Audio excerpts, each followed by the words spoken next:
1917-ci ildə Böyük Britaniyanın Xarici İşlər Naziri Arthur Balfour tərəfindən imzalanan Balfour bəyannaməsi Yahudilərə Fələstin torpaqlarında milli ocaq vəd etdi. İkinci Dünya Müharibəsi zamanı Avropada baş verən Holokost, 6 milyon Yahudinin nasistlər tərəfindən qətlə yetirilməsi dünyada Yahudilərə qarşı böyük bir rəğbət və dəstək dalğası yaratdı. 1947-ci ildə BMT Fələstini iki hissəyə bölmək qərarı verdi.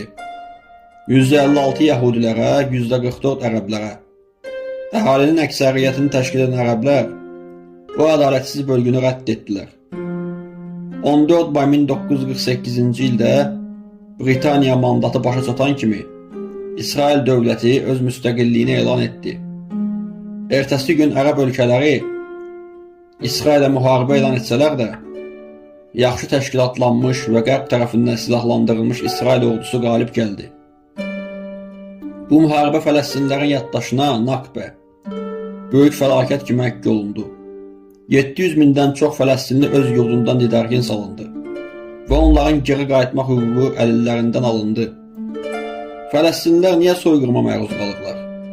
Müasir dövrdə, xüsusilə son illərdə Qəzzada baş verən hadisələr beynəlxalq hüquq müdafiəçiləri, BMT məruzəçiləri və Cənubi Afrika Respublikasının Beynəlxalq Ədalət Məhkəməsinə müraciəti ilə rəsmən soyqırımı və müharibə cinayətləri kontekstində müzakirə olunur.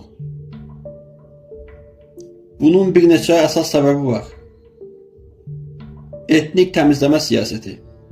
İsrailin sağcı və radikal hökumətləri Fələstin torpaqlarını tamamilə ilhaq etmək, Şərqi Qudüs və Yordan çayının qərb sahilində qanunsuz Yahudi məskənlərini genişləndirmək məqsədi güdürlər. Kollektiv cəzalandırma. Qəzza zolağının illərlə blokadada saxlanılması, suyun elektrik enerjisinin, qidanın və tibbi ləvazimatların kəsilməsi, mülki əhalinin sistemli şəkildə məhv edilməsi və ya köçə məcbur edilməsi kimi qiymətləndirilir. Mülki infrastrukturların hədəf alınması, xəstəxanaların,